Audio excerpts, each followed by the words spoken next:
갑자기 찾아온 질병이나 부상으로 혼자서는 밥 한 끼 챙기기도 버거우셨던 적 혹시 있으신가요? 아니면 아픈 가족을 돌보느라 정작 본인의 일상은 뒷전이 되어버린 분도 계실 겁니다. 이런 분들께 반가운 소식입니다.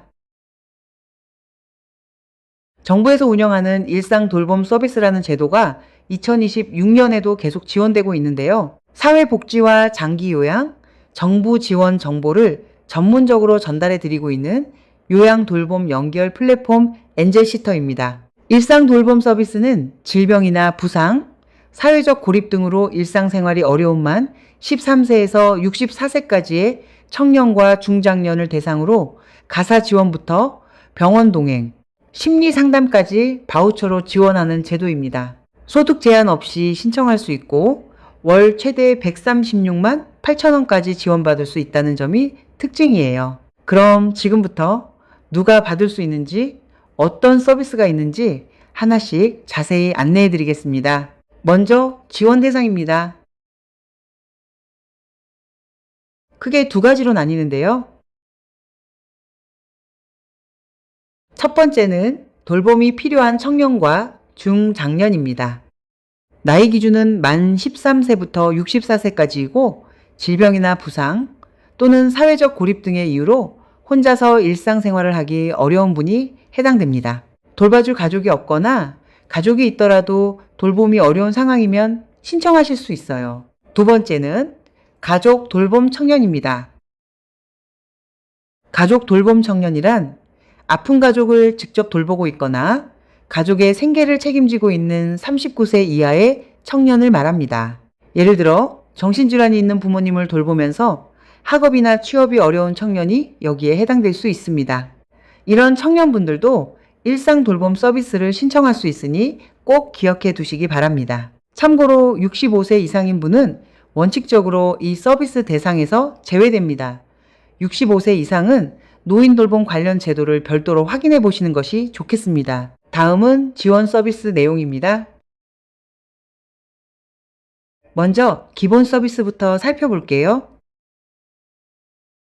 기본 서비스는 가정에서 받을 수 있는 돌봄과 가사 지원입니다.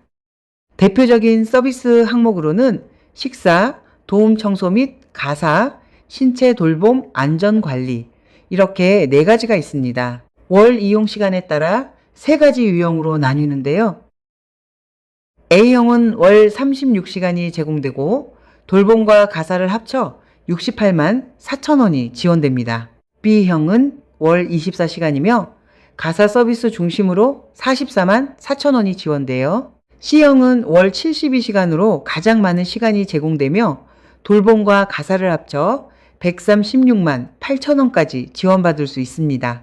본인의 돌봄 필요 정도에 따라 유형이 결정되니 참고하시기 바랍니다. 기본 서비스 외에 특화 서비스도 있습니다. 특화 서비스는 기본 서비스에 더해서 월 1개에서 2개까지 추가로 선택할 수 있는 서비스예요. 어떤 것들이 있는지 알려드릴게요.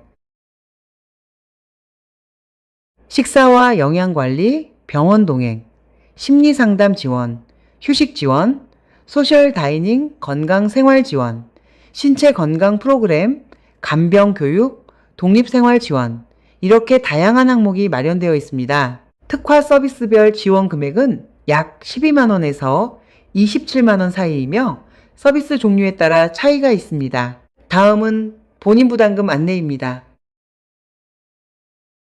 일상 돌봄 서비스는 소득에 관계없이 누구나 신청할 수 있지만 본인이 부담하는 금액은 소득 수준에 따라 달라집니다. 기초생활수급자와 차상위 계층은 기본 서비스를 무료로 이용하실 수 있어요. 중위소득이란 쉽게 말해 전 국민을 소득순으로 줄 세웠을 때 딱 중간에 해당하는 소득을 뜻합니다. 중위소득 120% 이하인 분은 전체 비용의 약 10%만 부담하시면 되고요. 중위소득 120%에서 160% 사이인 분은 약 25%를 부담하게 됩니다. 중위소득 160%를 초과하는 경우에는 전액 본인 부담이에요. 하지만 전액 부담이더라도 서비스 자체를 이용할 수 있다는 점은 기억해 두시면 좋겠습니다. 그럼 신청은 어떻게 하면 될까요? 신청 방법은 어렵지 않습니다. 먼저 주소지 관할 읍면동 주민센터를 방문합니다.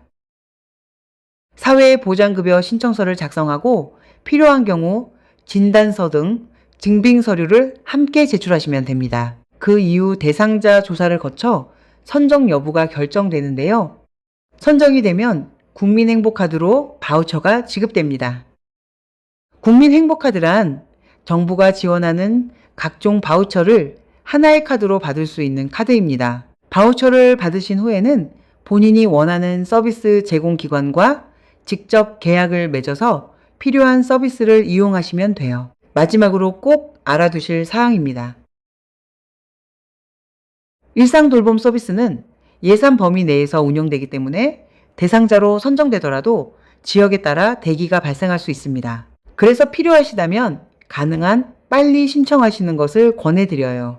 질병이나 돌봄 부담 때문에 일상이 힘들어지셨을 때 이 제도를 꼭 떠올려 주세요. 혹시 주변에 돌봄이 필요한 청년이나 중장년이 계시다면 이 정보를 함께 나눠주시면 좋겠습니다. 장기 요양 서비스나 돌봄 관련 제도에 대해 더 자세한 정보가 필요하신 분은 엔젤시터 홈페이지를 방문해 보시기 바랍니다. 정책은 수시로 변경될 수 있는데 엔젤시터 홈페이지에서는 복지제도와 돌봄 서비스 정보를 카테고리별로 정리해서 제공하고 있어서 최신 정보를 편리하게 확인하실 수 있습니다.